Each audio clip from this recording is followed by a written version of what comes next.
Welcome back to the league that means nothing on Go Again Gaming.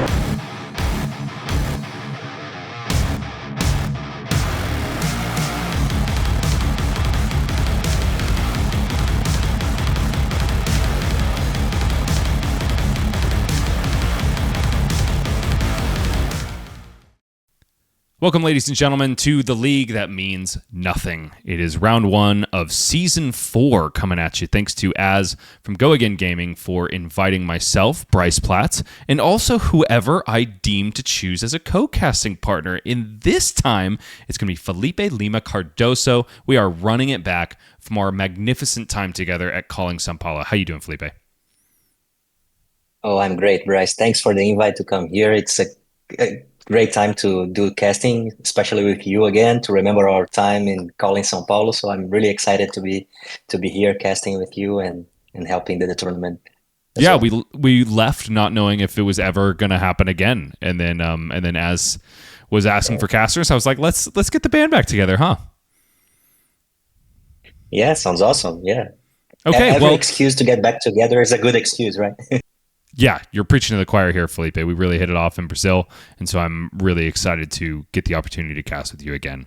Let's go ahead and get into it, brother. We've got a spicy match for our round 1, our first game casted here at the league that means nothing. It's going to be Slippy versus Teklo. So I honestly have absolutely no idea what to expect here, but first glance here, Felipe, you got anybody to give the edge to?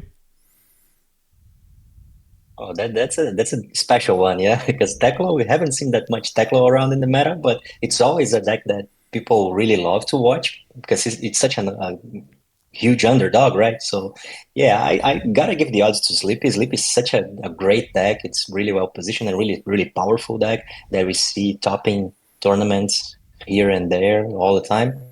So we gotta give the edge to the powerful deck, but I mean, I'm really hoping the underdog can show me wrong, right?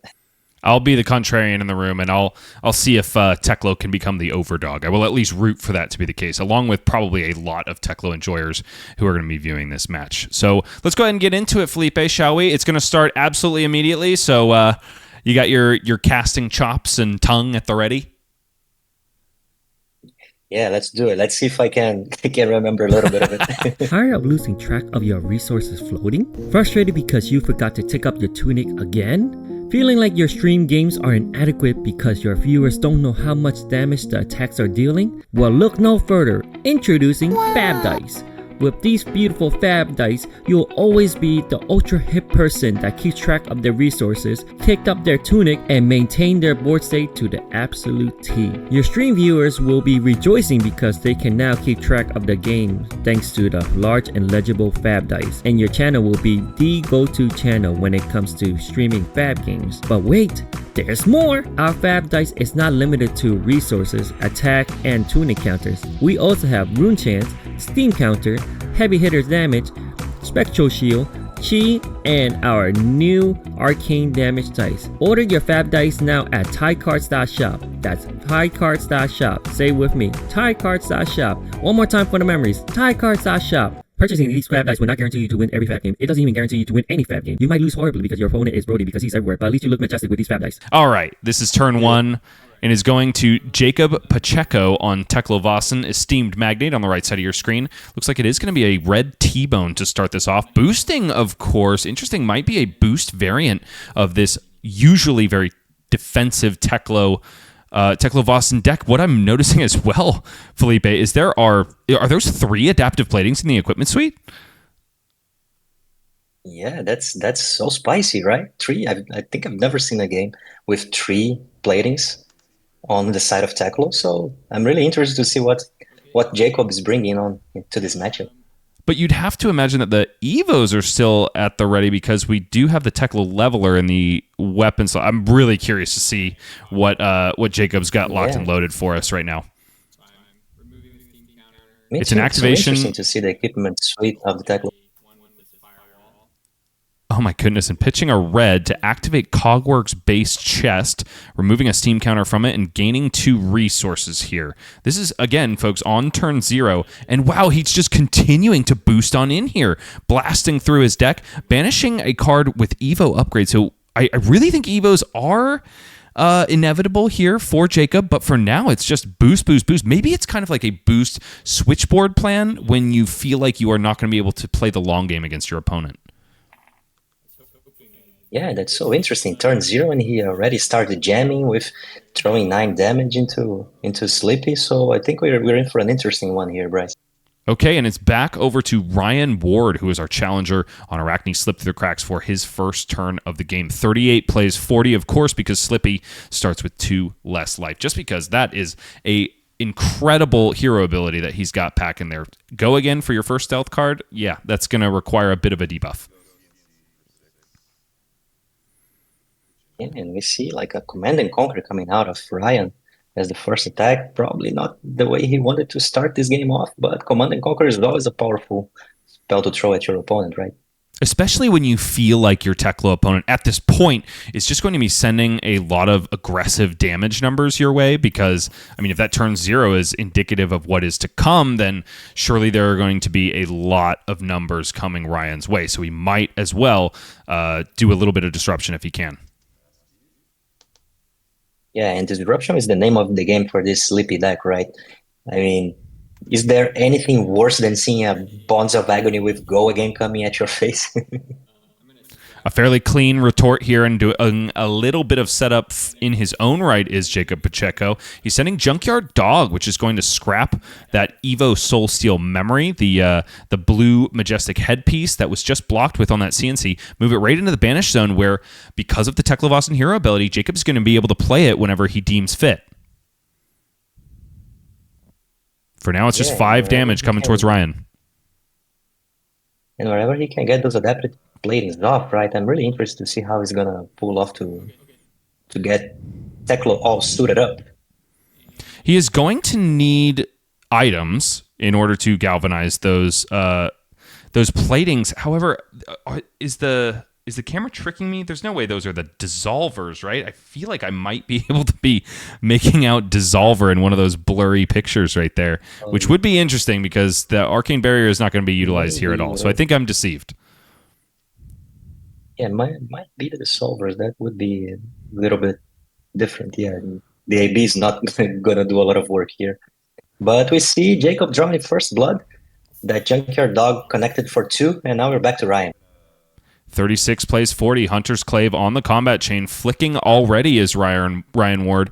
The right-handed Hunter's Clave goes the way of Teklo's face. 1 damage comes across, and then looks like we are also accepting the Hunter's Clave that is currently on the combat chain. Teklo is ultra marked at this point. 36 plays 38. And we see the first attack with Go Again coming out in the form of Art of Desire Body. 0 for 3 Go Again. And Normally, that's the game Slippy wants to play, right? Throw Go Again attacks and do those mind games where you don't know if your opponent have reactions or other attacks to finish up the chain. So let's see how Jacob can respond to all those tricky plays from Slippy. So for it's a clean 3 block, but getting over is Ryan Ward with a Razor's Edge, 3 damage over the top. Looks like Jacob accepts it right away and is going to have to banish the top card of his deck. If it is red, Ryan is going to gain 1 life and also draw a card, which it is one of the few reds I think that this Teklovossen deck runs. It's Terminator Tank off the top, which means that Ryan is back up to 37, plays 35, and he's got more gas in the tank. Yeah, and must be really, really bad for Jacob to see because he doesn't run that many reds, and when it's important, he do banish his one from the Art of Desire Body ability. So Ryan has closed the combat chain here, but it's not because he's done sending damage. Or Weaver Spinneret is the play here, which we should have expected probably because of that really early flick of the right-handed Hunter's Clave. So Graphene Callistra coming to replace the Clave, and then +3 on the next stealth attack this turn. Yeah, it was pretty telegraphed that a Callicera was coming over when he flicked that Hunter's Clave on the first attack. So now we see the the play coming off, and Chalicer attacking for 4. For no go again here because Teklovossen is no longer marked. Looks like it's a blue T-bone devoted to the combat chain. 1 damage is leaking through right there. And an interesting situation for Ryan here. He was forced to pitch 2 really premium yellows in the Slippy deck, a Codex of Frailty and also a Take Up the Mantle. He's going to hope that he's going to find the other copies of those cards sooner rather than later. They're just a little bit awkward when you haven't been able to fill your graveyard with those really potent stealth attacks early on in the game. It's back over to Jacob, though, and there are 2 cards in the pitch. What is coming out of the arsenal? Looks like it's Evo Steel Soul Tower. First Evo equipped this game. Hopefully many more to come for Jacob.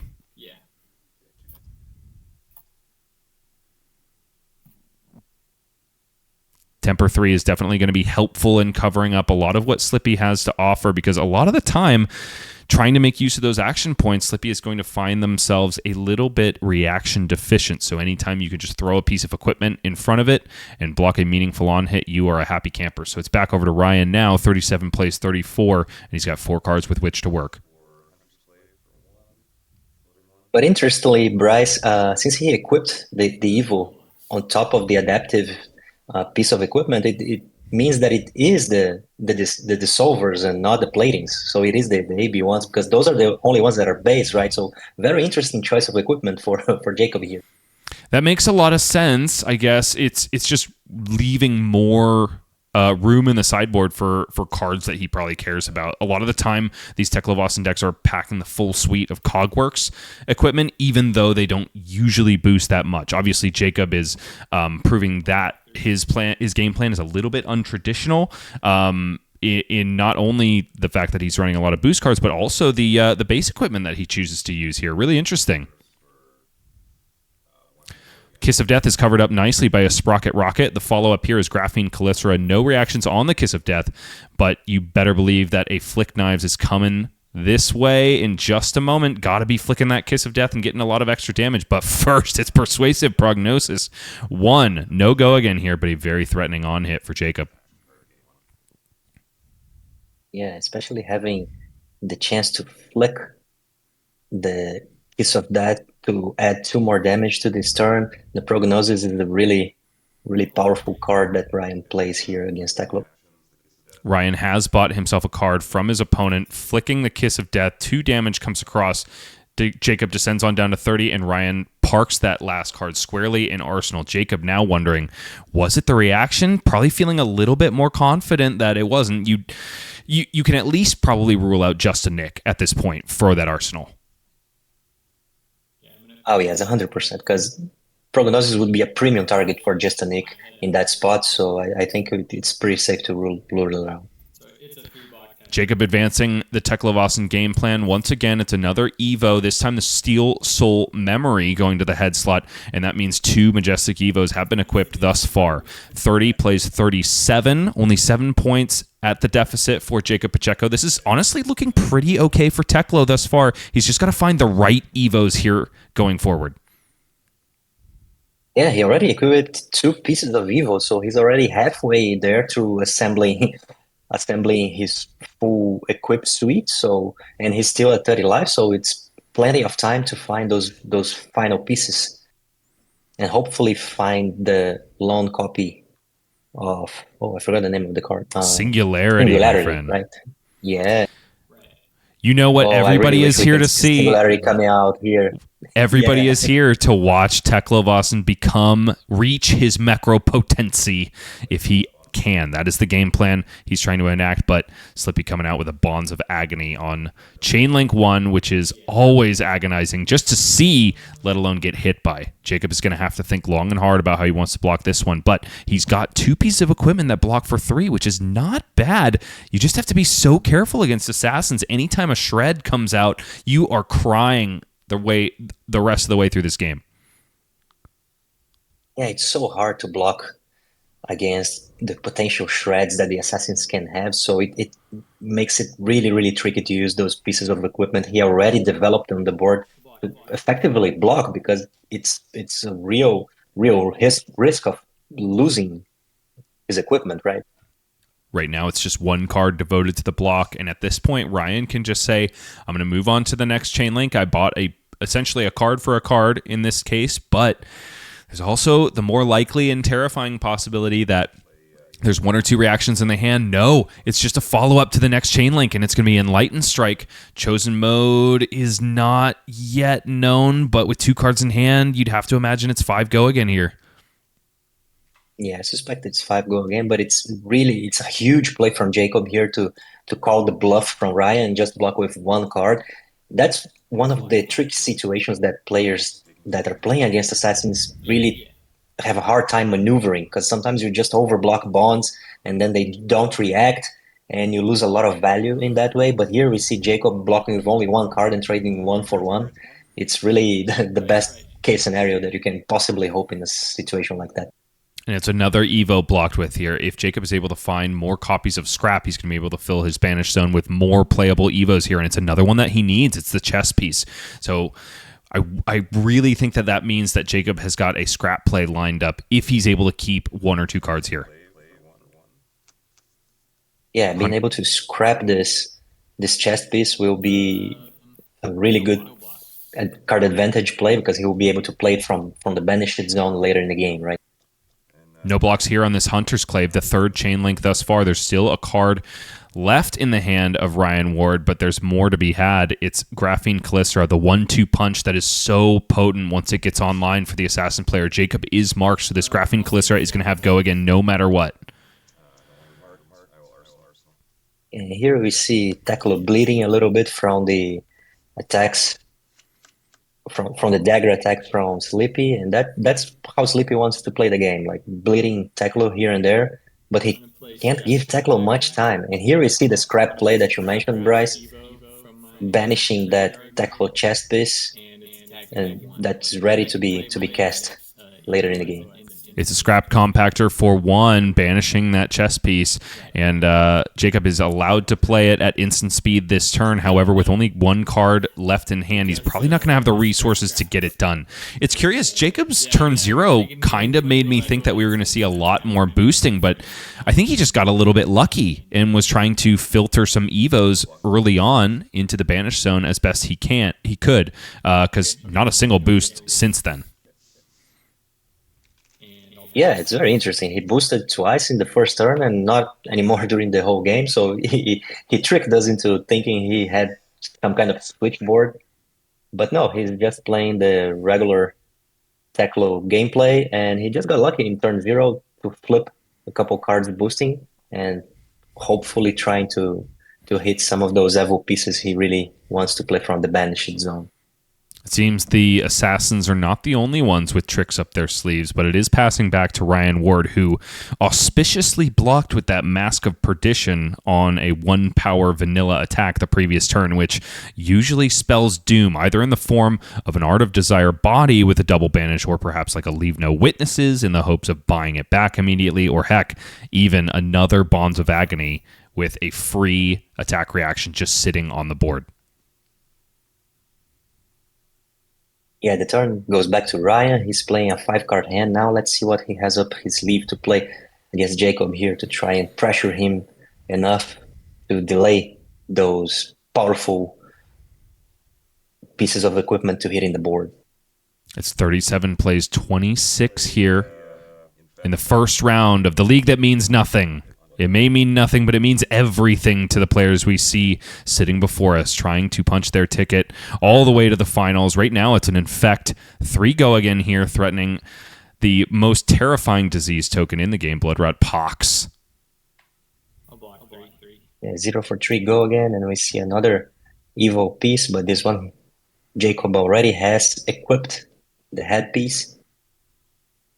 It's one of the better ones to double equip, though, because once you have done so, once you've triggered the effect on it, once you transform it into an Evo, I believe with another name, then you get access to a massive amount of intellect on your next turn. We'll see if Jacob is able to accomplish that quest right here, but right now it's just Flick Knives damage getting through. Jacob is now marked, and Ryan is without a Hunter's Clave at all.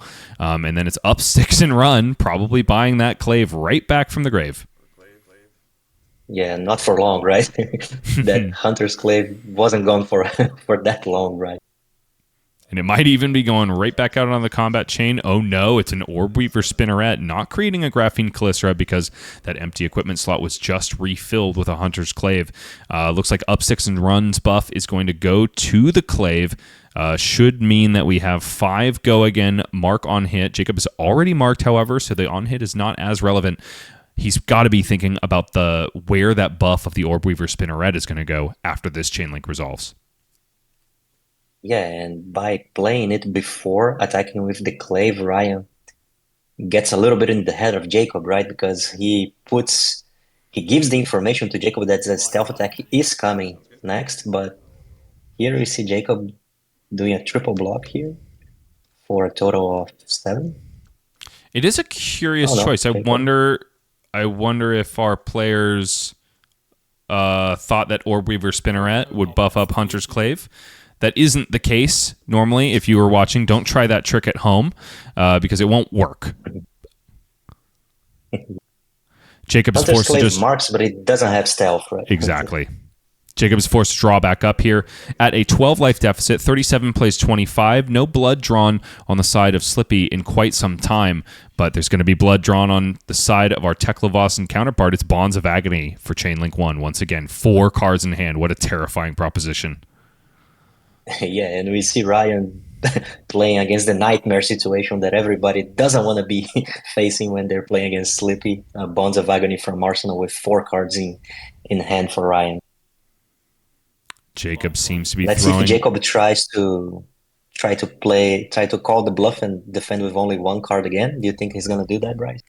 It looks like that's the case, unless he's still thinking about it. It makes me wonder at this juncture if Jacob is running any defense reactions. The boost package early on kind of makes me think that is not going to be the case. I think that is a very mechanologist dense deck.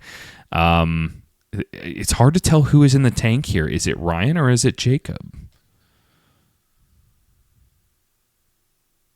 Yeah, those boost cards at the beginning of the game really give a tell that there's probably not many defense reactions, if any at all, from Jacob's side here. So Ryan has a little bit more freedom to play around. But yeah, again, he doesn't have the reactions for the bonds, and Jacob calls the bluff again, and is very successful in doing so. Jacob rewarded to the 9s by not giving too much respect to that really terrifying card, Bonds of Agony. Right now it's up, sticks, and run as the follow-up. Critically not an attack reaction, and it looks like there are absolutely none in the hand of Ryan Ward after sending that Bonds of Agony. You might think that Jacob's feeling a little bit more comfortable now that 2 are out of the deck and only 1 remains, but there's that tricky new expansion card that came in the Hunted not even an expansion card, just a card in general, Take Up the Mantle, which allows for Bonds of Agony to be recurred later on in the game.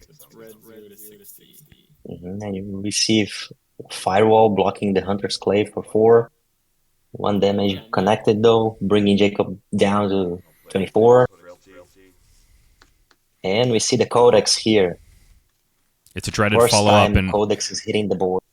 And Ryan really pitched this masterfully, over-pitching with a red and a blue in order to keep 2 resources floating, which means that Command and Conquer is the chosen card here. Jacob, however, with 2 cards in hand, is probably going to be able to cover up this nicely. Also, this is probably the moment, yes, exactly, both the Evos are going to come out to play because no shred can be played here. Yeah, Jacob found the perfect scenario to throw those Evos to block, because without any cards in hand or arsenal for Ryan, the path was free, no shreds possible. So he cashed in those 6 block from the equipment, which are pretty huge for him, allowing him to play the 3rd piece now, the chest piece, and he's 3/4 down. Bryce, can he make the full sweep? Jacob is making me into a believer. He's blocking at all the right times here against Ryan. Ryan just not able to punish the really defensive posture of Jacob Pacheco. Right now with 3 Evo Steel Soul Evos online right here. Pain in the backside, however, is the retort for Ryan Ward with 3 cards in hand and 1 in arsenal. Yeah, I'm quite a believer too right now, Bryce, as well. I really wish to see the full suite coming on, and This game is getting exciting here. He's been able to hold Ryan back and not leak too much. But now we see the second kiss of death from Ryan, threatening to do a lot of damage here.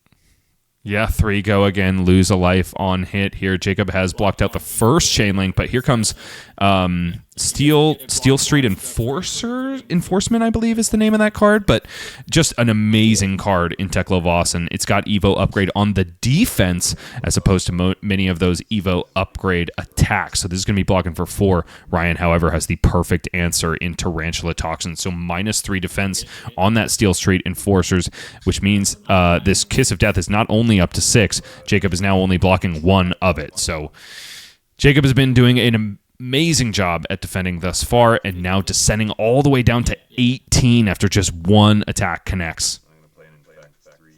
Yeah, and it's such a powerful combination when the Slippy player can get a kiss of death together with a tarantula to get a very juicy 0 for 6 with the reaction. The pain is not over here. Looks like an equipped Evo is being blocked here. Luckily, Ryan does not have the shred in hand, which could have just destroyed the Evo dream immediately right here for all to see. Passing back over to Jacob Pacheco, who has 2 cards in hand, really wants to play them, and 16 life with which to work. Ryan's still sitting at a very comfortable 37. Looks like it's our first Evo upgrade attack. War Machine coming in. Jacob has 3 Evos equipped, so it is 6 overpower right here. There is an on-hit. Destroy cards in Arsenal. Jacob feeling really good about this. Yeah, and Jacob risked the shred on the turn before in order to be able to throw this War Machine back on Ryan and try to do a little bit of disrupting himself. It all depends on whether or not Ryan has found himself some attack reactions with which he can block, because those critically can kind of skirt that overpower keyword. Right now, no, looks like Bonds of Agony, the last one in the deck, is the only blocking card here, which means that 3 damage leaks through and a red infect from the arsenal goes into the bin. I think Ryan didn't find himself any attack reactions, which also is a really key piece of information for Jacob on the blocking side.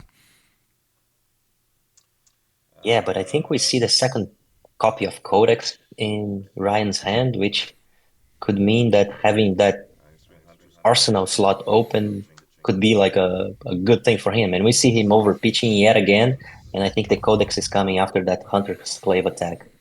Yeah, but with -1 defense counters on all of the Evos on Jacob's side of the board, if Ryan decides to go for the, quintessential play of Codex into CNC, Jacob can just throw every one of these Evos in front again and save some life while also playing around Shred. Yeah, those Evos play really well against opponents' codexes because they're when your opponent plays codex, right, they don't have any cards left in hand and they only have the attack they put on the arsenal, so Jacob has a free path to just block with all his equipments that he is so carefully choosing not to block during the game because of the threat of shred. So yeah, codexes against the Teklo are not that powerful, it seems. When passing back to Jacob, game, right? No, it kind of almost seems like Teklovossen is impervious to that really powerful card that usually gets like 6,000 value.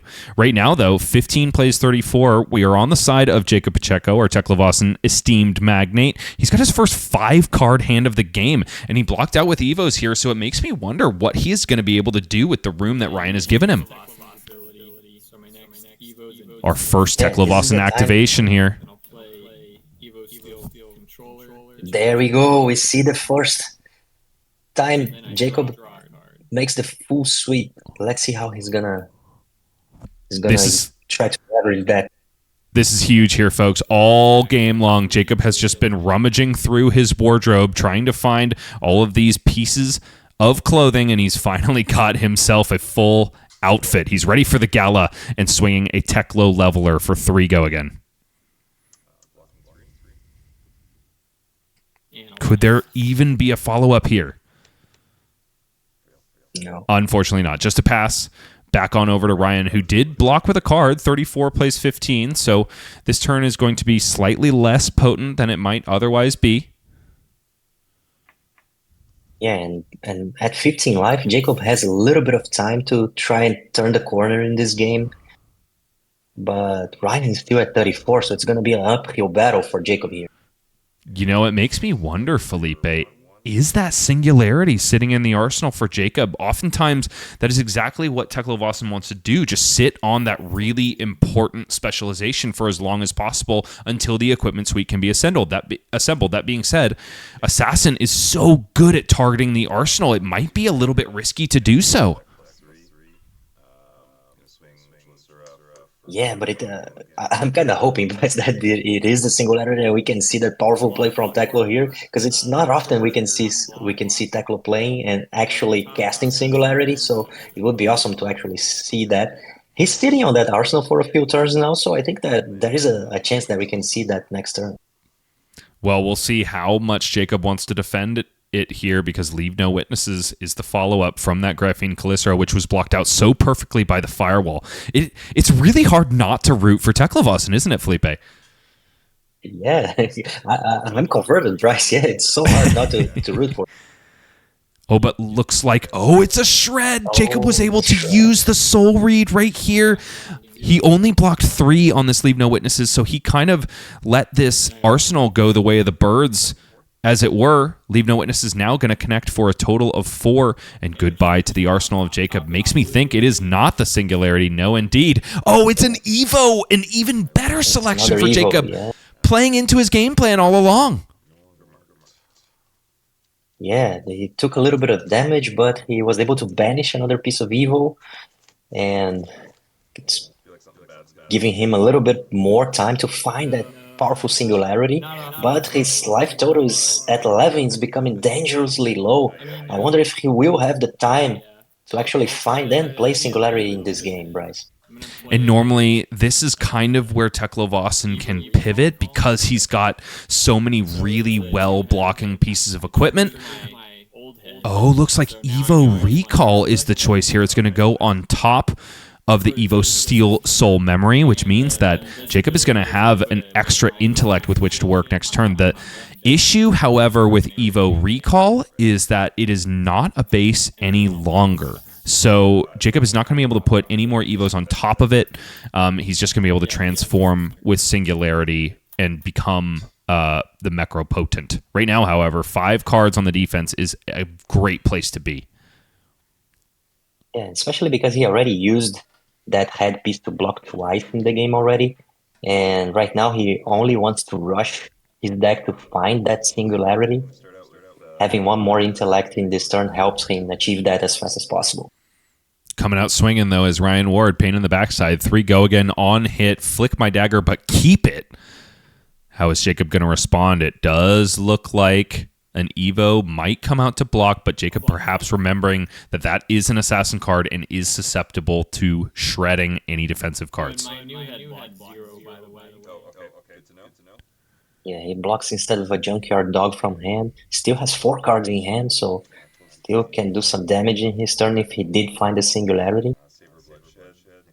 Saver Bloodshed is the follow-up here after Pain in the Backside is covered up. Jacob currently not marked, but the power of Saver Bloodshed in Assassin is that there is a dagger lying in wait to be flicked at attack reaction speed that marks the enemy hero. And yeah, the follow-up here is Graphene Calycera. So a flick of the Hunter's Clave is not only going to give Graphene Calycera a go again, but also an on-hit of draw a card thanks to Saver Bloodshed. Jacob is going to have to navigate this perfectly.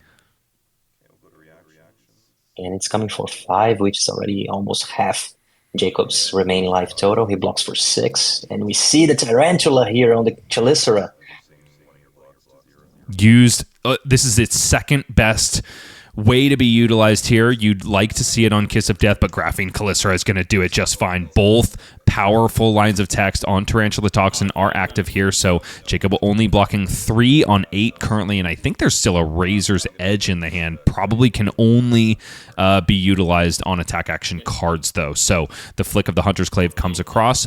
1 damage taken by Jacob down to 10, and then a big whopping additional 4, was that? It should have been. It was 5. So down to 5 is Jacob, 5, and the window of opportunity is closing. A card drawn for Ryan Ward here.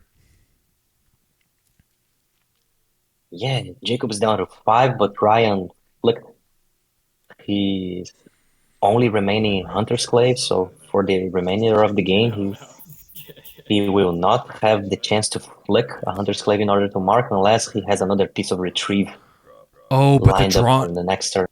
the drawn card there, Felipe, is Savor Bloodshed. Ryan having an IP penalty there just when Jacob needed it most. And the follow-up here is Terminator Tank, 9 overpower. When this hits an enemy hero, they are forced to discard a card. Jacob clawing back into this game, if he can, by sending a little bit of disruption in his own right to the Master Disruptor. Arachne slipped through the cracks. Yeah, and we finally see with the full suite those powerful mechanologist attacks hitting for 9 overpower with powerful on hits as well. This one is discard a card. I mean, Ryan's at 34. He's still very healthy. He can try to race that, but looks like he's lining up some blocks there. Blocks might be relevant here, and Ryan does have plenty of reactions. I know there's a Razor's Edge in the hand. I believe that Savor Bloodshed drawn last turn made its way into the arsenal, which means that he can kind of skirt this overpower keyword if he can. But if he does, he gives Jacob plenty of space, one more turn to find that singularity and reach the infinite potential that is, oh my goodness, what is his name? Teklovossen, the Macropotent. Yeah. Yeah, and I think that's exactly what Jacob wanted here to see a block from Ryan, and which signals that he doesn't have that much of pressure coming back on. And unfortunately, Jacob is still forced to block with more cards from hand. He would have loved to push out the Soulsteel controller onto the combat chain, gain a little bit of block value from the equipment, but I don't think he's able to convert all 4 cards at this point. Yeah, and and then we see he blocking with 2 cards and sending 2 card 9s with on hits again. So I think that's the game Jacob wants to play from now on. I mean, of course, he wants to cast Singularity, but other than that, he just want to keep doing those 2 card 9s that are really powerful. And he has another Terminator Tank, which is probably one of the best ones because it doesn't require an arsenal. It takes a card from the hand. So Ryan is really pushed into making a decision here. He wants to give a card for the Terminator Tank and try to come up with a last salvo that will get those 5 life points that Jacob has remaining, or if he wants to try and block again like he did the last turn. The mechs go marching on and on. Teklovossen has reached the end of his minigame. The quest is complete. Ryan, however, forced only to block with 1 card here, which means that 6 damage comes across, down to 28, and forced to discard a card is our Slippy friend on the left side of the screen. So he's only going to have 2 cards with which to work. Jacob is doing an amazing job at staying in this game despite being at a very scary life total of 5. Yeah, and for the past 2 turns, we've seen Jacob playing exactly the game he wants to play. Block with 2 cards, send 2 cards, Ryan block a little bit, send 1 or 2 cards back. But now we see one of the most potent cards Ryan can have in this scenario, Kiss of Death. And Jacob over blocking here, I think sniffing out the potential last Tarantula Toxin, but no, the follow-up is just Graphene Calycera pitching the first Justinic that we have seen thus far. 1 damage right here. Can Jacob afford to just say no blocks? Yeah, we gotta remember that he's gonna be able to flick that Kiss of Death as well for 2 more damage, so if he takes here, he goes down to 2, which is like pretty... And he does that, he goes down to 2, and he can't really take any damage anymore here. Bryce, his time is running out. Are we gonna see a singularity in this game? It doesn't look like. Yeah, we know it is not this turn because he only held on to 2 cards, and that legendary specialization costs 4 resources to play. The only way it could have been singularity was if he had a scrap trader, but I think that eats your action point too. So right now it's T-Bone boosted, of course, boosting away a Pulse Wave protocol to gain Go Again, and Ryan is forced to block with equipment. However, he's got Snapdragon Scalers at the ready, the perfect counter to T-Bones. I don't think Jacob is going to do any disruption on the equipment this round. Yeah, we see the Snapdragons being lined up there together with potentially a card from him. We see the prognosis coming down. Oh, and Liquid we Cold see a Mayhem liquid here. cold. Yeah. Another Evo 0 upgrade 4. card. Cost 0, thankfully, because there are 4 Evos equipped here. So Jacob just doing efficient damage here. Not exactly what he needs to do. He needs to line up more disruption, if possible, or start transforming into the Necropotent and really putting the hurt on Ryan. That being said, Ryan must be bricked up here because there are a lot of cards coming down on the combat chain, despite the fact that Jacob is threatening nothing but life, which Ryan is plentiful in. Yeah, we see Ryan blocking with 2 cards for the past 3 turns, which is giving Jacob a little bit of hope in this game, but it's still in a really, really dire situation here. Art of Desire Body is the first attack this combat chain. 3 go again. On hit, very scary, but also the on hit of death looms large with 1 card left for Ryan. Could be an attack reaction that just spells doom. Jacob wants nothing of it. He puts 2 cards in front of it, blocking 6, 1 with Firewall, 4 with Firewall, and then 2 with Scrap Trader. Yeah, and this is a very, very difficult scenario to be in because you're dead to attack reaction, so you have to overblock.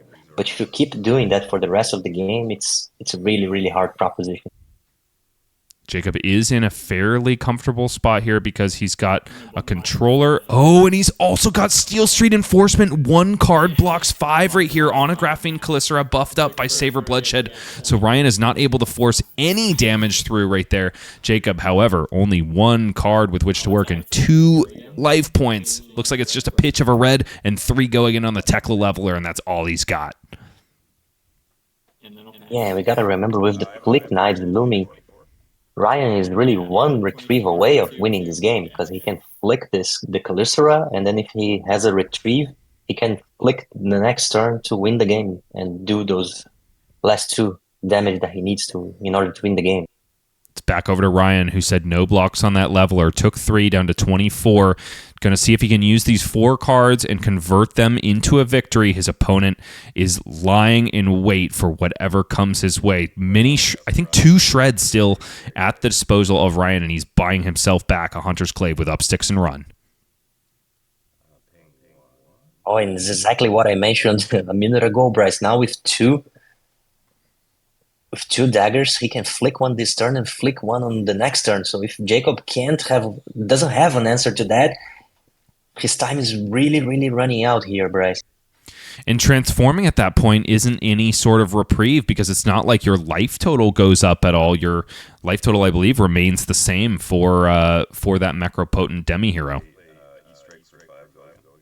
Yeah, it does. And now we see the Lightning Strike coming in for 5 go again. Jacob is, however, lucky that there isn't a blue in the pitch for Ryan. So it's just going to be Graphene Calycera rather than 2 daggers to worry about. E-Strike with Go Again gets covered up by a card from hand and Evo Soul Steel Controller. However, we've still got 5 damage to deal with here for Jacob. He's not going to have any space to really retort at all on his turn. Having a look through the graveyard.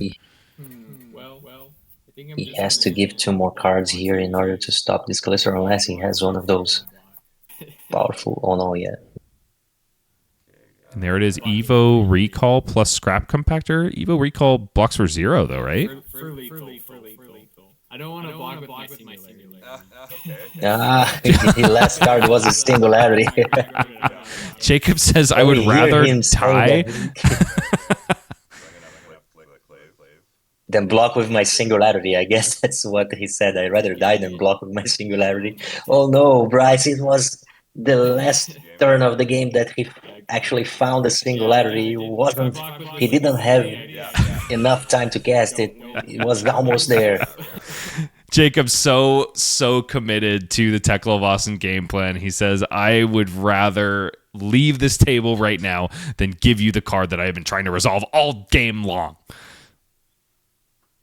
He is principled to be sure. Really funny way to end the game. Yes. Sometimes we can see a really, really die-hard Teklo fan right there, right? sometimes it's better to go out on your own terms than any other way. True. Not blocking with singularity. Well, folks, our underdog has not been able to become an overdog. Teklovossen goes the way of the birds, the way of the daggers, I should say, to Arachne slip through the cracks. And that concludes one of the many matches of round 1 of TLTMN. That's the League That Means Nothing, Season 4, here on YouTube. Thanks to Az and to everyone over at Go Again Gaming for having myself, Bryce Platts, and my co-caster, Felipe Lima Cardoso. We'll have another match coming at you for round 1, and we're going to get to recording that right now. So join us next time on The League That Means Nothing, and have fun out there in Fab YouTube Radio Land. We'll see you next time.